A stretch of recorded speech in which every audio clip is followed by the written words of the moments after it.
Hello, ladies and gentlemen. Welcome to another episode of the Father Talks podcast. I am your host, Mike D, and today's guest is Miss Savannah Brown. Savannah is a U.S. Army veteran, police officer, Master of Social Work student, but most importantly, she's a mother. She's a mother figure, figuring it out in real time. Excuse me. It's been a long day already. So, Savannah, hey, welcome to the show. I am absolutely blessed and privileged to have you on the show. Tell us some more about you. Thank you so much for having me, first off. Absolutely. More about me. So you pretty much summed all the bullet points up. Um, I've come to this point in my life where I've had to recognize a lot of the unhealthy patterns in my immediate family dynamics that I grew up with and how it impacted a lot of the decisions in my life to include career choices. Okay. There's been benefits to that, but there's also been some setbacks, of Right. course. Um, but it's allowed me a level of clarity at this point in my life to make the decisions that I've made and stand on kind of the boundaries that I have had to set in my life Right. in order to move forward. So that's kinda just where I'm at in my journey, and Right. yeah. Well, I can tell you, that was one of the things that kind of struck me about, your profile and that when I was reading through everything, because learning to set boundaries, learning, for me, I'm 52. I've been through a lot, you know, dealing with family. I mean, and I'll even say, some issues with, like uh, my ex and my girls. Mhm, There've always been a lot of drama, and now as adults, there's still lingering stuff, mhm, and I've just had to say, you know what, I have always been a present father. I've always done the things that, I felt like a father was supposed to do, and I cannot apologize. You know what, for being present. Sometimes I was a difficult dad. I'm aware of that, mhm, but I never had any resources, and that's part of the reason for the show, because I want to get men help so they don't make the same, mistakes that I did. Not, I want guys to be able to communicate with their kids in a way that mhm, is coming from love and mhm, so they can express that. Because oftentimes, men, we don't know how to express ourselves. So things come out as anger, and frustration when it's genuinely love, but we don't know how to express it. So we get mad and it turns into something that it shouldn't be. mhm. So, Well, I think anger tends to be the only acceptable emotion from a social standpoint that we right. accept as far as men expressing emotions. And one of the things I always talk to my coworkers about is that emotional regulation, emotional intelligence, that's crime prevention. That's family intervention, you know? So when we're showing up on all these DV calls, whether it's physical or verbal, you realize that a lot of adults later in life are dealing with issues that have happened in childhood and adolescence. Right. And I see that a lot with men. And how lack of communication shows up, especially within family dynamics, and makes it a lot harder Right. to get that love across. Yeah. And I know, particularly, particularly in black families, boys are, we are, taught to be tough. Mhm, We don't, I can tell you right now from experience, like my cousin, even, he made me fight this kid for like 2, 3 days. I lost a fight. mm, You gonna fight him again because you ain't about to lose. You know, mhm, and that was my mentality. Growing up. yeah, I'm not gonna be second to nobody. I'm not taking no BS. And I will fight anybody that I need to. mhm, But that same thing drifted into, some of my parenting, and it took me a long time to realize that, hey, this ain't the way, so this is what these conversations. So for you, how has your family dynamic, affected you, and this, let's say particularly with your father. So my dad, he was a military guy too, he was Army. So we were he was stationed at Fort Irwin in California. That's Okay. where my brother and I were born, and then my sister was born in Providence. She's the oldest, my brother's the middle child, I'm the youngest. Right. My parents had divorced already when I was around 5, from Okay. what I can recall in the conversations that I've had with my mother. But when I got older and I was a young woman and I was you're going out, you're dating, and you're trying to understand the vetting process and Right. have those conversations. I didn't have that. And so that showed up in my own individual relationships because of Right. the discord between my mom and dad, and then her telling me that, he had a serious issue with infidelity. Mhm. And it just got to the point where, she just said, "This enough is enough," Right. and she wanted to have 6 kids with him, because they both come from really big families, but it didn't work out, and so she said, "Okay, we're at our crossroads, and I think it's best that we separate." And because of that, there were some summers where we would see him, like, fly Mhm. down to see him, but after a few summers, that just kind of came to a slow. Right. So, did you guys stop having a relationship with your dad because of the divorce? Or was it, there's no military demand that would stop you from seeing your kids as far as I'm concerned, but, Right. you know, was this more, him not being able I to. honestly think it was a combination between the Okay. both. I think it was a combination between both of them. She just wasn't willing to be a participant anymore, and I Mm. think it's hard to change the dynamics when they've been set so way for so long, right? If she's Right. tolerated my indiscretions for so long, why are you changing now? Yeah. And, once you start setting those boundaries with whoever and you no longer benefit from them in whatever way that you were able to before, Mhm. sometimes they'll look at it and just say, "Well, it's a problem." And I'm the youngest, but I'm also the most outspoken, so I've Okay. always been the one that, we sit down, we have a family meeting, we call out what the issues are, let's talk through it, let's and my dad's not like that, and R so he continued to have a relationship with my siblings when they were in high school, but I was not included in that relationship because I was the honest kid, I was the kid that's gonna call it out, right. and it's kind of hard when you're not as forgiving as my Other mom. people. Right. I'm not as forgiving as my grandmother is because he's not my son, he's my Right. father, and so Right. I can still have honest conversations with him and call out whatever shortcomings or strengths or, "Hey, I wouldn't have struggled in this relationship if you had been the father to show me how a man is supposed to treat me. Tell me Right. what the dating process is. Tell me how to weed certain men out. Tell me how explain to me that, you shouldn't tolerate infidelity in a relationship because it's gonna erode the family dynamic. It's gonna erode your self-esteem." And we didn't have that. And so, because I was an honest kid, again, so we didn't have that relationship. And I think the last time that we spoke in person was when I had graduated basic training and I don't know, a while ago. Hey, but that's fair. That's fair. You know, and here's the thing. So the, I wanted other men to hear this conversation because and as hard as it is to admit, I had an issue with infidelity myself, but my issue stemmed more from a need to be loved. Mm. Mhm, Okay, so me and my mom, I love my mom to death. Okay, my mom and my dad are great people, but they weren't emotionally supportive people. They weren't the type of people who they would give you a hug for no reason or tell you that they loved you. And mhm, growing up, missing so many things, like, so my real father has never been a part of my life. I could be standing next to him in the mall, wouldn't know it, if some I just wouldn't know him. mhm, My stepdad's always been there, but my stepdad even is, he had a troubled relationship with his dad, mhm, and he joked with us all the time, playing around, but it was never a hug or an I love you, you know. And I found later on in life that I was constantly searching for that, you mhm, know.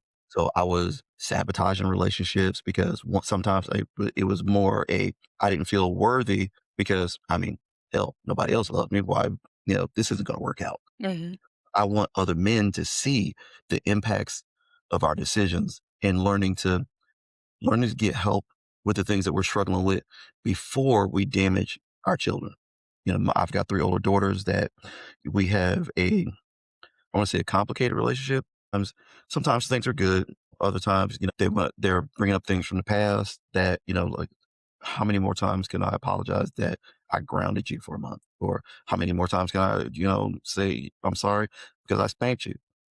I was a dad figuring it out, mhm, with zero support.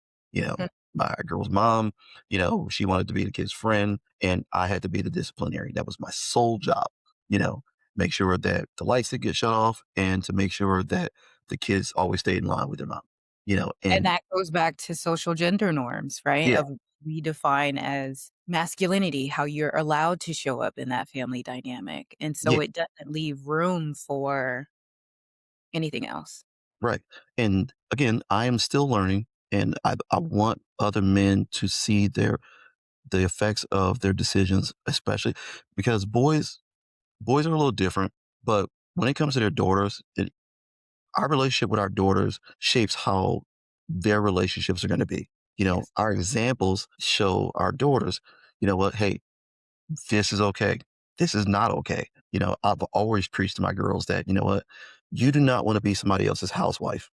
Okay. Maybe if that's a decision that you guys make together, maybe you make that kind of money and you can do that, but you need to have something of your own Yeah. because what happens if that person dies? What if it happens if that person, if for whatever reason, you're not with that person?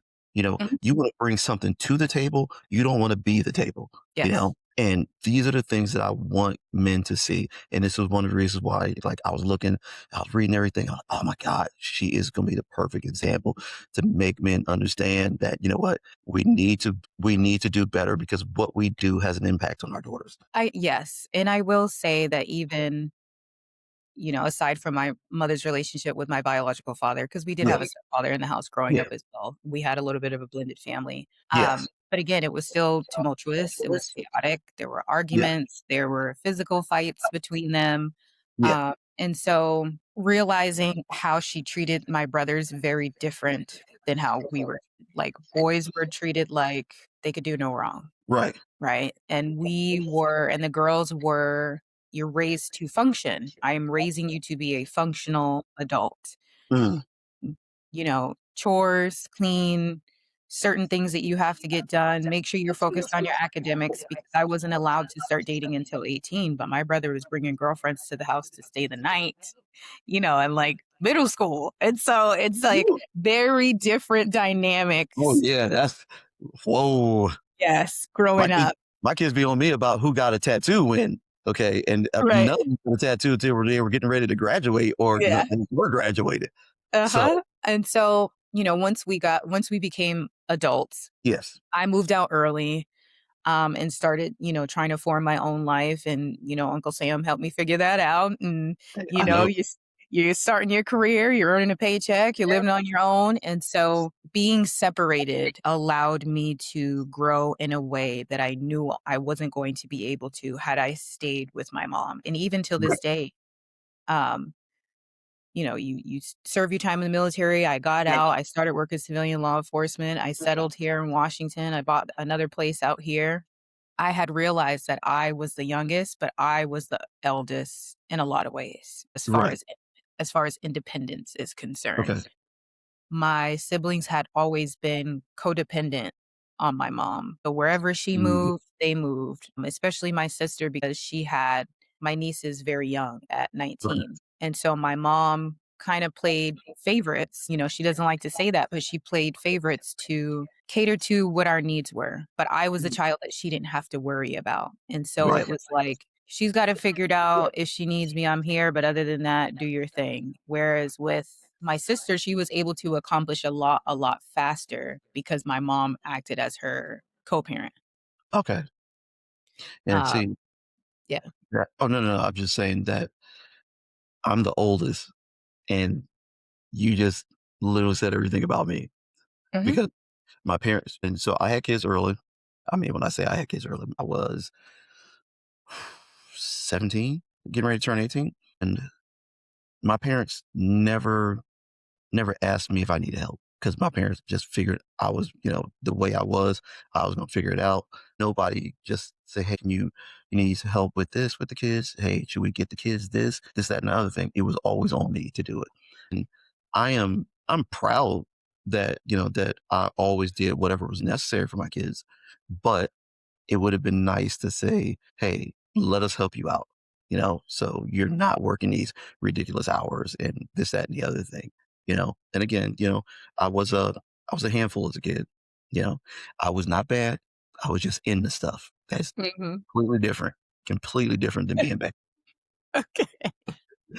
So, but yeah, and again, my parents raised independent boys. You know, you said, my mom always told us, you don't want to have to depend on anybody to take care of you. You want to find a partner in life. And I struggled with that because I wanted a partner in life, somebody who wanted to be my equal, but not try to wear the dress and the pants in the family. That just would, I mean, I like conflict. Maybe there's something wrong with me. I like a little conflict in my life, but I want that conflict to be us working towards something, not Mhm. us constantly arguing about, I don't know, who's a better parent or, some dumb shit that doesn't have to be that way. And again, this is the reason for these conversations because we need we need to get on track and our kids need to be the priority. And I find that a lot of times, even with men, when relationships fall apart, they take a back seat to being there for their kids. And that's men across the board. They take a back seat because, and in some cases, I know that you have a difficult parent on the other side that just makes it literally impossible, to be a part of your child's life because everything that you do, there's some sort of fight and whatnot. And in those cases, I believe that it may be better to take a step back, give your child a chance to get a little bit older for them to make their own decisions Mhm. because two people fighting in front of a child, especially once it gets physical, is is never okay. Is Far never worse. okay. I do not care what the situation is. If y'all cannot be together without fighting in front of your kids, okay, go your separate ways. And if you cannot communicate in the best way for your kids, once you're separated, somebody has to do something. And it always has to be in the best interest of the kids. It can't be about your feelings. It has to be about what's best for your kids. My girls have been probably spent 80% of their life living with me, you know, and have I, again, I'll tell you that I have failed in many ways and it's primarily in my ability to communicate, but it was something I was never taught. So hearing that, you're the independent one that, nobody focuses on, I'm like, oh my God, this is a female version of me. I mean, you seem like a better communicator though. Debatable if I'm caffeinated. That's fair. That's fair. So it, so do you talk to your dad now? No, my dad and I Really? have not communicated since I think the last time we spoke was 2012. Okay. Oh, you know what? Yeah, you did say when you first graduated. Mhm. And Yep, that's so, you said that you taught your daughters how to be independent.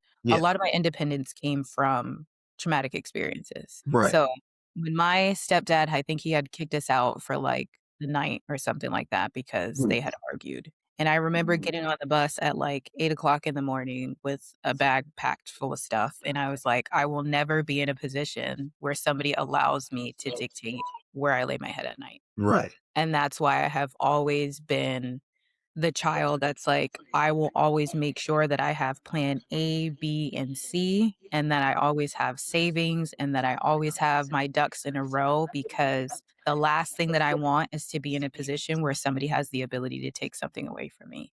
And right. that's been my saving grace from the Mm, difficult relationships that I've had to leave. But it also has, you had mentioned earlier you didn't want to be with somebody who had to wear both the pants and the yeah, who dress in wanted the yeah, who relationship. wanted to try to do both jobs. Right, and so for me, that's been very hard to emotionally be in a space where I feel safe enough with somebody to be Mhm, vulnerable in that way.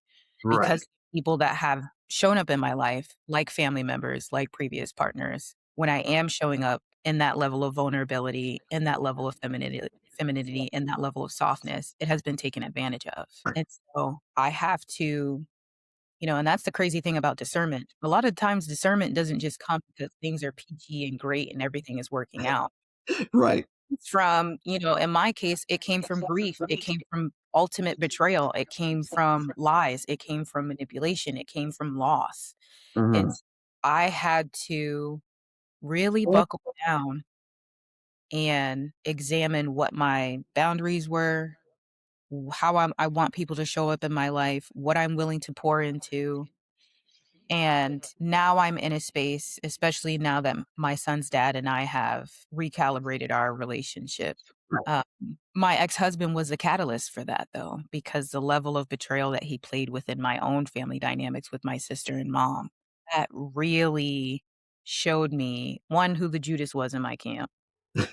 And it did. And then 2, um, because my sister had been in this one-sided competition with me my whole life, and my Mm, mom played into that because I wasn't codependent on her in the way that my other siblings were, and that was an issue. When I say sometimes when your parents see that you are willing to do the hard work, have the hard conversations. "Hey, I'm not gonna stay in this relationship because it's not beneficial for me. Hey, I'm right, not stay in this career because it's not beneficial for me." When sometimes when your parents see that you are able and capable and willing to do things differently than they do, they take it as an insult. Like, my right, parents are good enough, and so it's like I can't build my mom's self-esteem and try to break generational cycles. I can't do both, right. right? All I can do is recognize what is not gonna work for me going into the future and make the decision and stand on it, even if that means hurting somebody else's feelings, and I'm Right. okay. Yeah. And I think that we all need to learn that say, hey, if you are going to continue to bring drama to my life, we have to put some distance between you and me. Mhm, And for years, I allowed so many things to put stress on me that I didn't really need to put up with. But because it was for the sake of the relationship with my kids, it was for the sake of keeping a roof over my head because, you know what, maybe we were staying with a family member and we had to put up, no, not we. I had to put up with excess bullshit that nobody should have to put up with, but I dare not put my kids in a situation where we don't have a place to stay, mhm, you know? So I just know that there are like at this point, at this point in my life, I am good with not talking to people because you know what? I've done the things that I needed to do. Nobody's in jail. Nobody's pregnant. Nobody's on drugs. And mhm. unfortunately, that's such a low bar. You know, it that shouldn't be the thing if you say, well, I get everything that I needed to do done, and if you guys want to act a fool, hey, I did what I needed to do. It shouldn't be that way. But sometimes we do have to put distance between ourselves and the people that we love just because if you cannot respect my space or the way that I do things, you know what, there's going to be a problem and there's always going to be a conflict. So I want to fix relationships, but that's going to take time.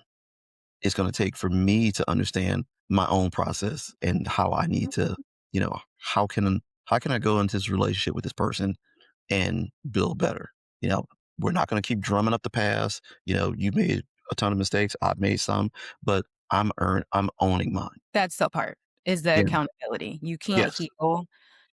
You can't heal anything without accountability. You Right. can't heal anything without honesty, Right. and you can't heal anything when only one party is willing to do the work. It requires when you said reciprocity earlier, that's Mm, a part of it. It's a two-way street. right. Who is willing to do the work? And that means acknowledging the demons of the past or the things that, again, either party needed to work on. Right. Um, that's, going to therapy, whatever your form of therapy may be, right? Formal, EMDR, therapy, CBT, a pastor, somebody, Right.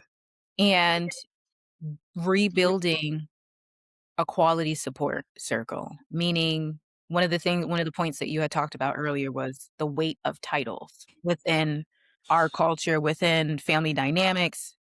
Well, I'm saying, well, I forgive her because that's my mom. Well, I Yeah. forgive her because that's my sister. I forgive her because that's my brother. But if we are using the title of family for the sake of doing somebody wrong and expecting to be automatically excused for that, Right.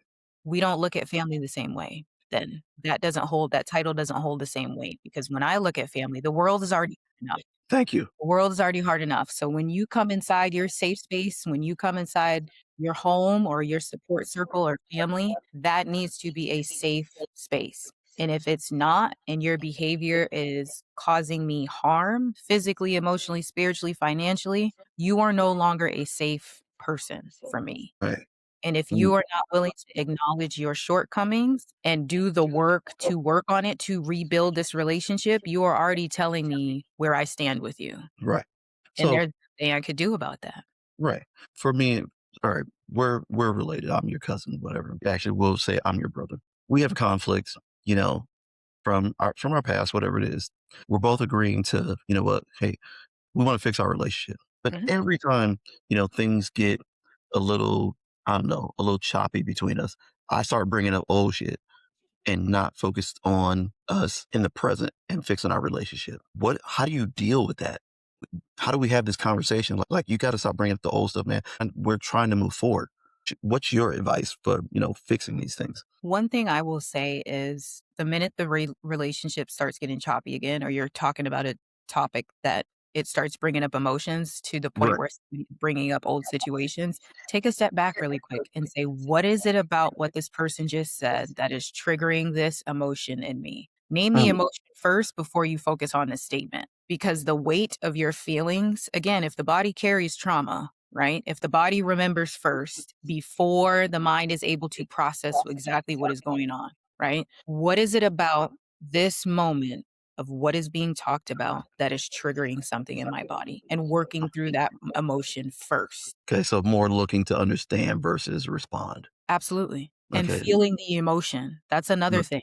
Yeah. If the Because, body holds trauma, we uh-huh. have to do the work to release it from our body, and it comes in different ways. I was not the biggest believer in EMDR Mm, until after I had gotten out of the service. Obviously, I did my bachelor's in psychology, and then I okay. said, "You know what? I'm already boots on ground with people in the community. Right. Let me see if social work is more of an avenue that I wanna do, and I have a little bit more options as far as, like, if I ever decide to hang my boots up." Right. Okay. So, Seeing how uh, the people carry the emotion, a lot of the times when you show up to these calls and you're trying to decipher in 30 minutes 30 years of family issues, and you're listening, but you're watching people's body movements. If okay. I'm angry and it's showing in my chest and I'm heaving and I'm pacing around and I'm clenching my hands and I'm clenching my jaw, what is it about all of these emotions I have not released yet? The body has to release it. Mhm. Dancing, somatic exercises, massage therapy, all of these things contribute to releasing your body, releasing that trauma. Right. And see, these are the things that people don't know about. They don't know. We don't know how to get help. We don't know, why this is happening. And we need to be okay with expressing ourselves, getting help. You know, but I will say this about counseling and whatnot, because I don't think there's anything wrong with counseling. But I think that sometimes counseling is used as a weapon against whomever you're having your issues with. So Mhm. I go to counseling. I tell my counselor all my problems and this, that, and other thing. I'm having this traumatic issue in my relationship, this traumatic, issue with my spouse, my father, whatever have you. Well, then a lot of times these therapists are giving advice based on a one-sided story. You know, so now we'll say Daniel, comes back home and says, "Well, listen, I can't talk to you because my therapist is saying that you're toxic and everything." But really, the therapist is giving advice based on one portion of the story. And it's not Therapy all. is about you. Yeah. It's about you. It's not about necessarily the other person. It is how Right. are you processing the Okay. situations in your life. Now, if it's couples therapy, which again, that's its own specialty, completely different, because now they have access to two people in the same Mm, engaged in open dialogue. okay. Right? So they're able to recognize patterns, things that are repetitive themes that are coming up in the relationship dynamic. It's Okay. different. But when you're talking about typically individual therapy, it is Mhm. more so, I feel like, and this is just my personal opinion, I feel like it That's is fine. more for that individual to be able to process Gotcha. their thinking patterns, how it's showing up in their life decisions, how it's affecting their own family dynamics, and how they wanna move forward or past whatever hump they're at in Right. life. Cause them to say, "You know what, man, I really do think that I should talk to somebody about some of the things Mhm. I'm struggling with." Okay. Yeah. Okay. I mean, I know, you know what, that makes sense. I just, like I said, I've talked to a bunch of people and even family, who are going, go to counseling or whatnot. I'm a vet, I've been, but I've tried to, separate the counsel. My counseling is different, from, some people's, dealing with PTSD and that, but, you know, learning, and you know what, I'll use the PTSD as an example. So before I learned to recognize certain issues, Mhm. so like certain smells will bother me, especially after my deployment, it would bother me. But what I didn't realize was happening, it would make me upset, because it triggered a memory, and then somebody would walk by, somebody would do something, and I was upset about that, and I would lash out. You Mhm. know, hey, I told you guys to do this. I keep asking, nobody, but that's not even the issue. The Yep. issue is that I'm dealing with a memory, and I am very uncomfortable right now. So now that has triggered me to lash out in other ways. Mhm. And so through counseling, I have learned to recognize certain things. Like even when I go to the movies, I'm very mindful of what movies I go see. And other times for a long time, I didn't go see any war movies or anything like that. Anything where I would feel the concussion and stuff, But through time and whatnot, I've gotten a little bit better. I can tolerate it now, Mhm. but it also doesn't trigger me in a way that makes me that doesn't make me mad. Because being sad is not an emotion that had been available to me for God. Like I said, I'm 52. Being able to express sadness, I in the last 5 to 10 years, I've really been able to express myself in that way, which is depressing as hell.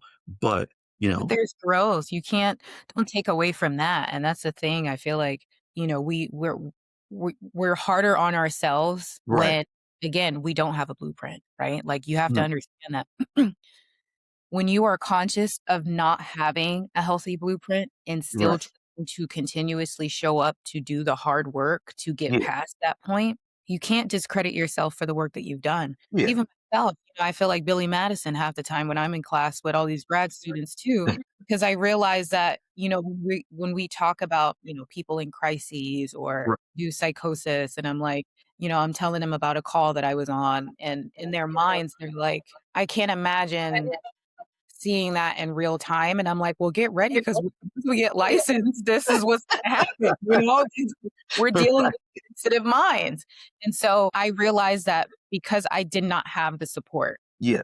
I had to figure things out on my own. A lot of a lot of life things, right? Like how to buy my first home, how to buy a car, how to, what was subsidized loans, unsubsidized loans the first time Right, that I go through school, and then going through school the second time once I got out, and Uncle Sam was like, "No, we'll pay for everything." But still, I could not depend on my mother to show me how to be a functional adult right, because her mindset growing up from um, my grandmother was a housewife. She right, still doesn't know how to drive to this day because my grandfather didn't want her to get a license, and so I have to understand how those relationship dynamics generationally, how they got passed down and how right, minds got passed down. So don't discredit yourself for where you're at because when you really look at how this is a generational thing, when you go back and you look at the patterns and you start asking the hard questions, certain things really start to click right.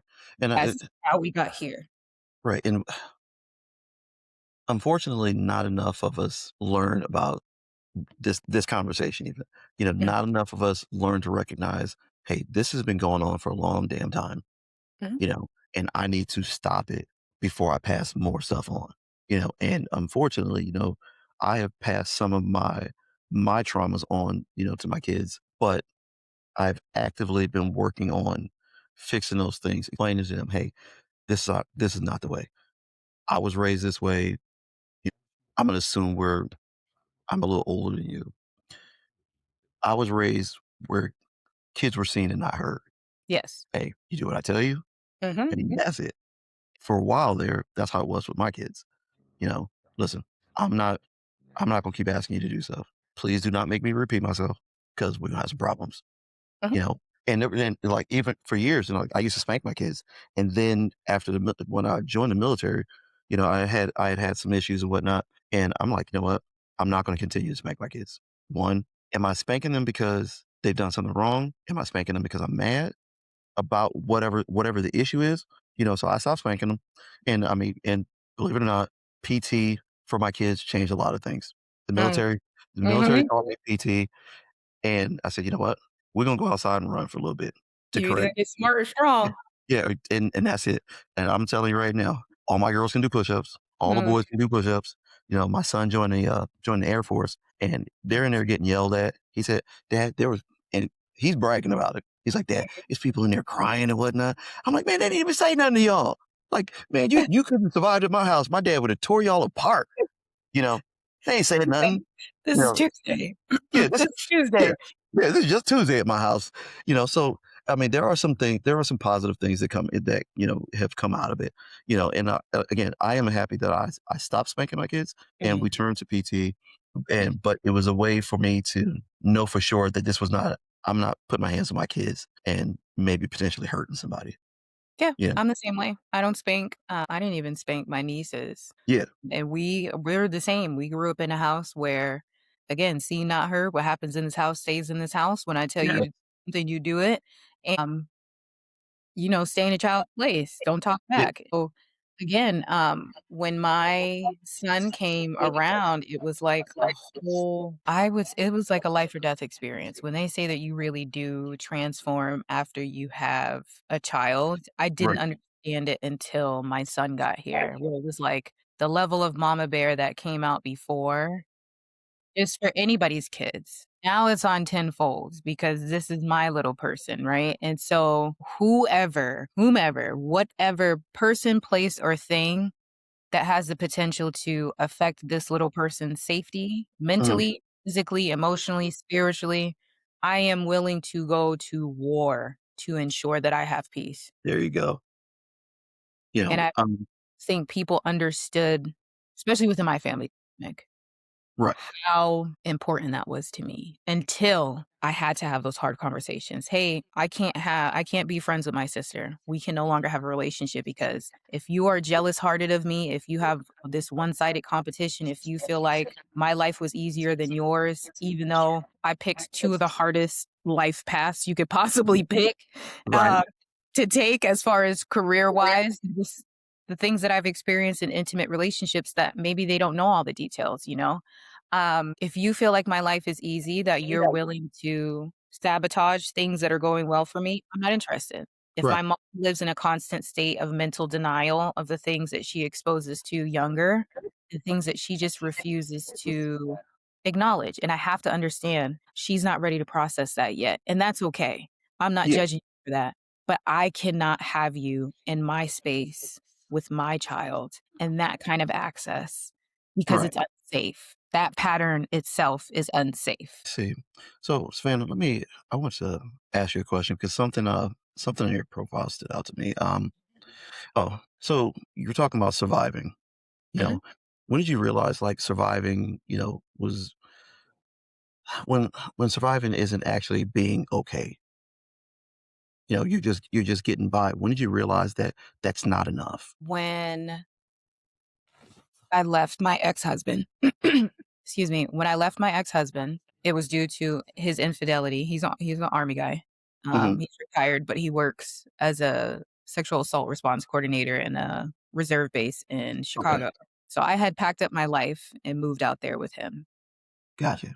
And when I had found out that he was still suffering from PTSD, wasn't taking his medications, wasn't going to see a psychiatrist at the VA, the promiscuity of sleeping around with people, the impulsive decisions, all of the above. When I had left and came back to Washington, and Mm, I really sat with myself and I had a conversation, I called Shanae, my therapist, and I said, I'm really over being in a constant state of hypervigilance, of survival, of choosing the wrong partners or mm, picking people that, they need help. I help right, people at work all the time. I help my family members all the time. I'm the therapist. I'm the sturdy one. I'm the emotional regulator, but I'm not the doormat. right, And I don't wanna be the doormat, and if these people are showing up in my life and they do not respect me and cannot be safe for me, that's not thriving, this is right, surviving. I don't wanna continuously be in a cycle where I feel like I've lost something. What's the definition of insanity? Continuously doing the same thing, expecting a different result, right?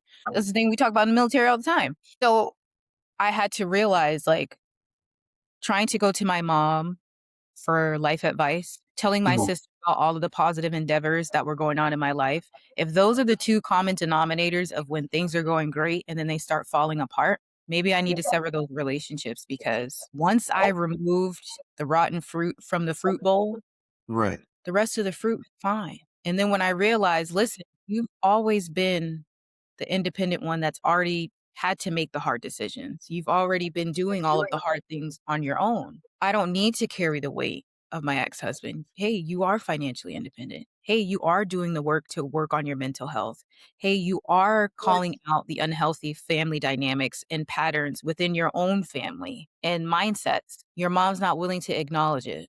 But do So you want your son to go through the same thing? And so once I pulled all of that back and really processed it and sat with it, and there's grief. There's grief in having to let people go. There's grief in realizing this person just does not have the capability to show up the way that I need them to. But right, I have an obligation to show up not only for myself, but for my son.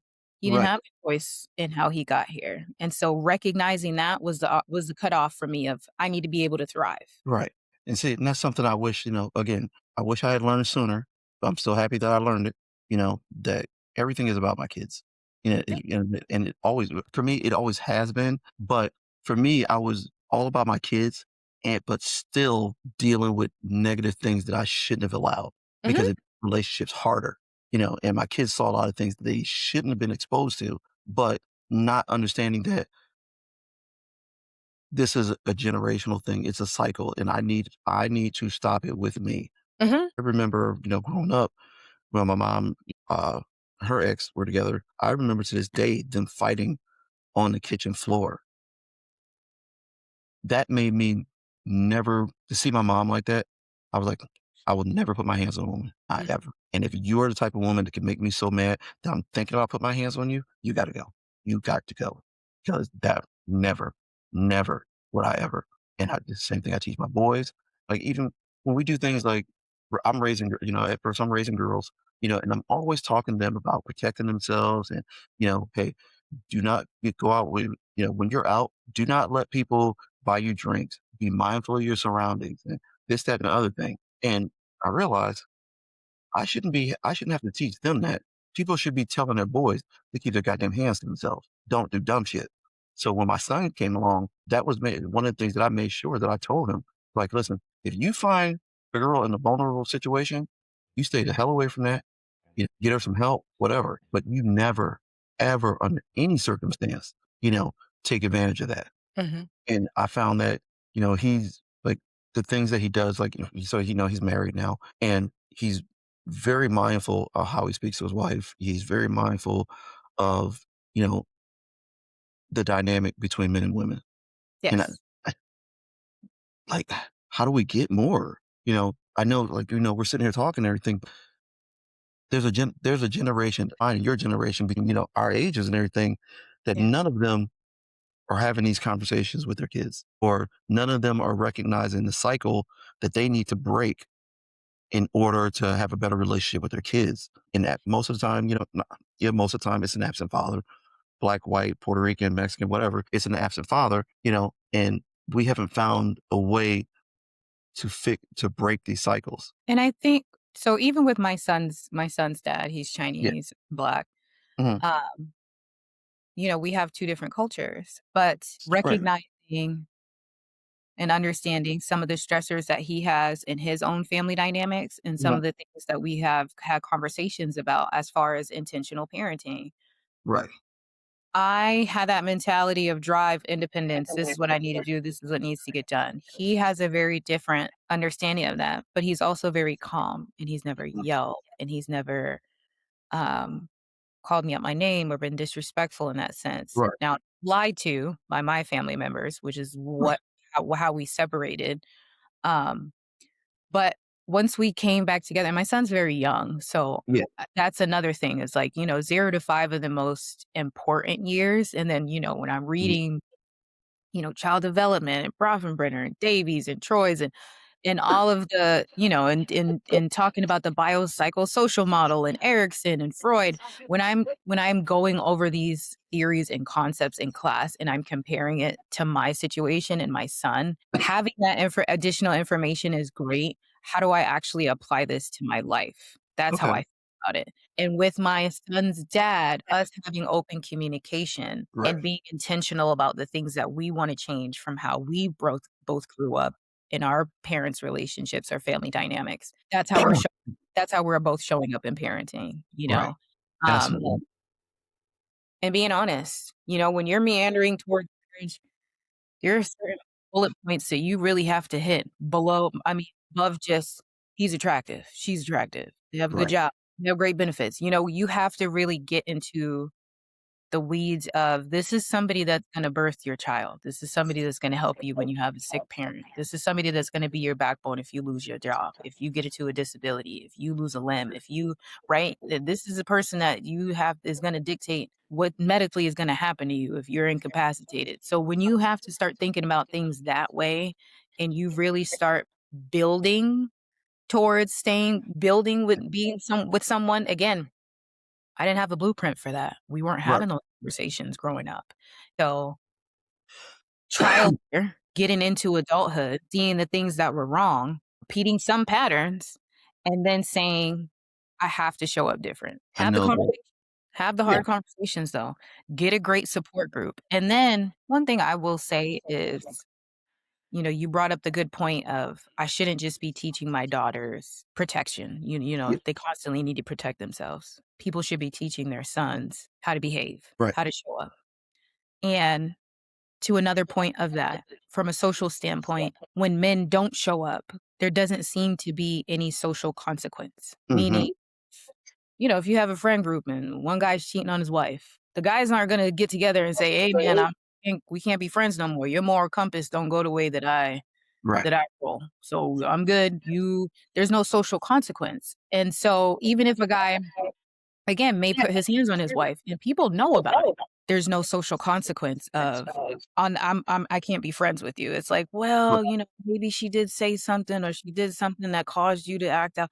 There's no social consequence. And so when we live in a culture that, even if as a man you have exhibit poor or bad behavior, but there's no social loss to that, what do? You just end up repeating the same things later on in life because nobody is correcting you. And if the Right. only way that you receive correction is loss of a relationship with your kids, loss of a relationship with a spouse, maybe loss of finances, maybe jail time, depending on the far extreme of it. If that Right. is the only way to curtail behavior, it starts with mindset first. It starts with culture. It starts with shifting that mindset and culture.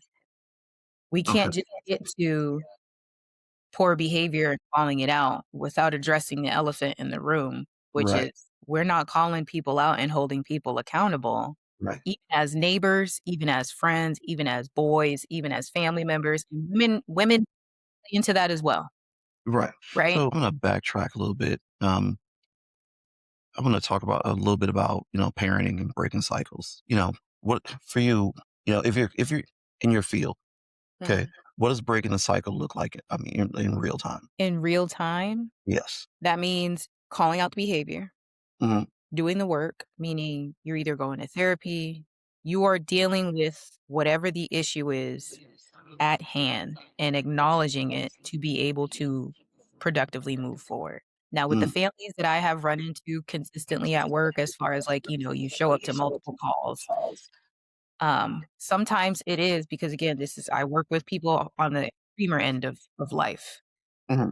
Sometimes it is getting a no contact order. Sometimes it is getting a protection order. Sometimes it is filing for that divorce and having the parenting plan and separating from your abuser, man or woman, right? Um, Sometimes it is going to family therapy.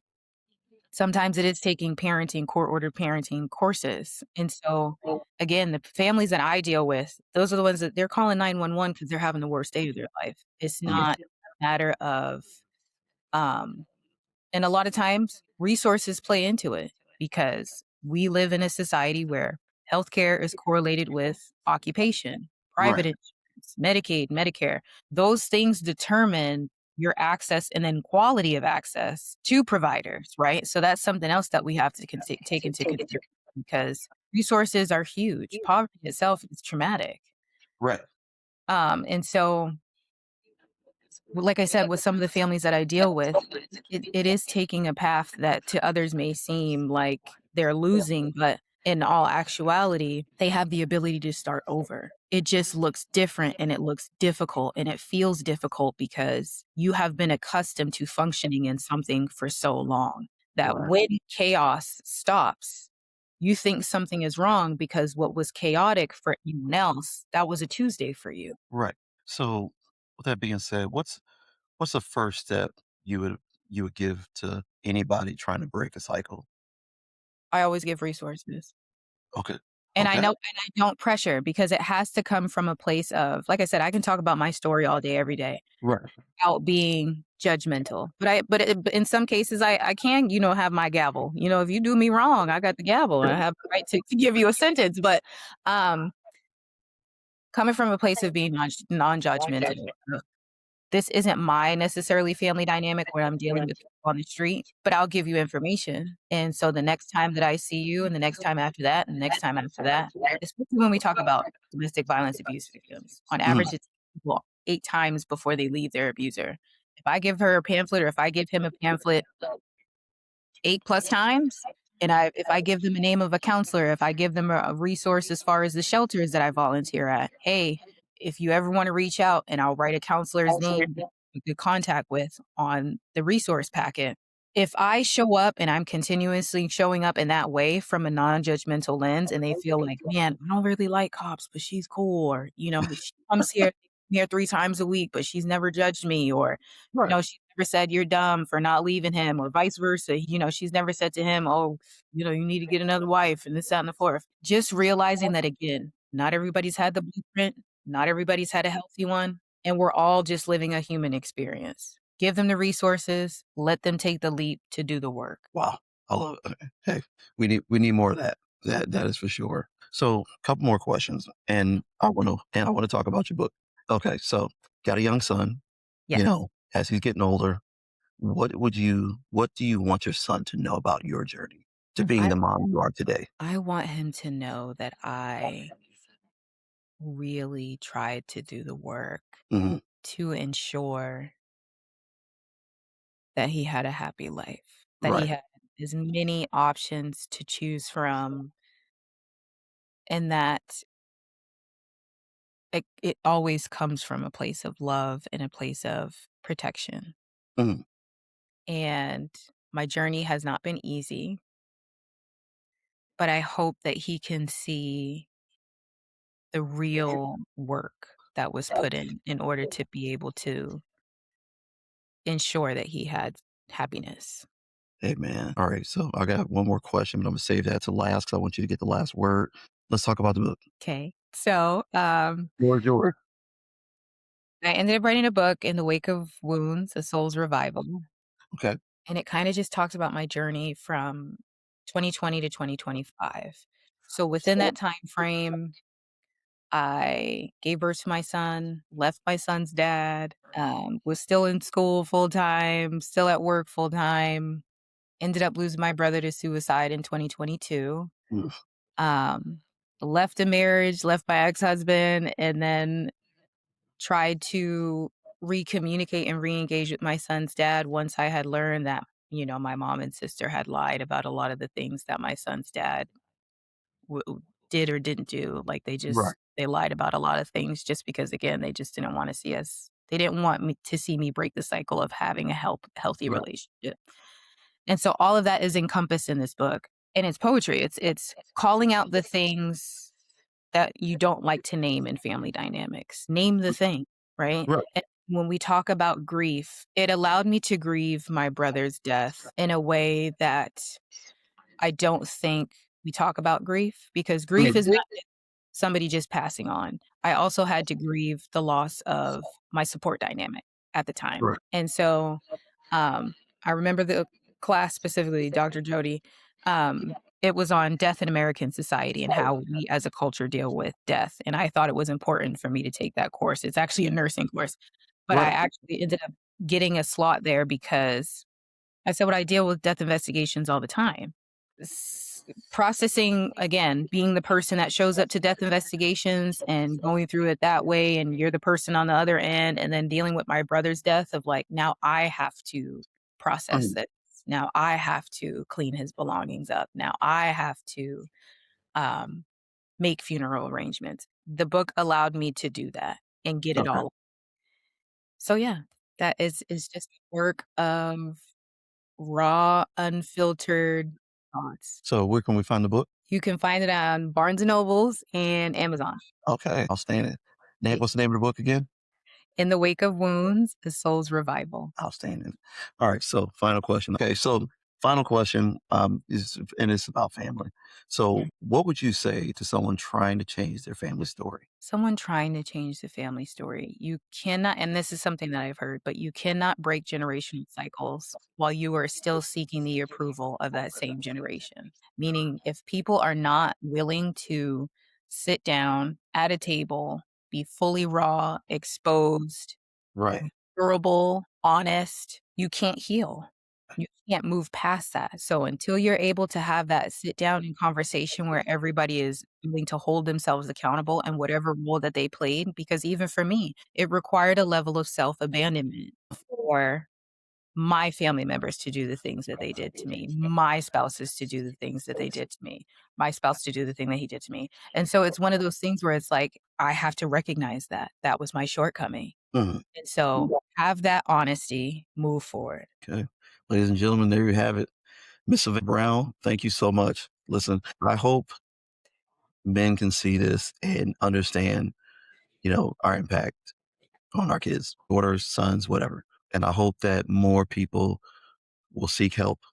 I Yeah. know that counseling in our community is just always been one of those things that it's I Taboo. don't yeah, It's there you go. taboo. I hope more people can just get help that they need so they can mend fences, build relationships and end some of our generational trauma. Yes.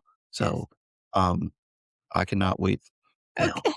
so Well, thank you so much for no, having no problem with you. Listen, I know you were a little worried, about the conversation and that, but hey, I am so glad we had this conversation. And, me too. I feel, thank you for, even for the kind words with, telling me, hey, give yourself credit for the things that you are working on. I genuinely appreciate that.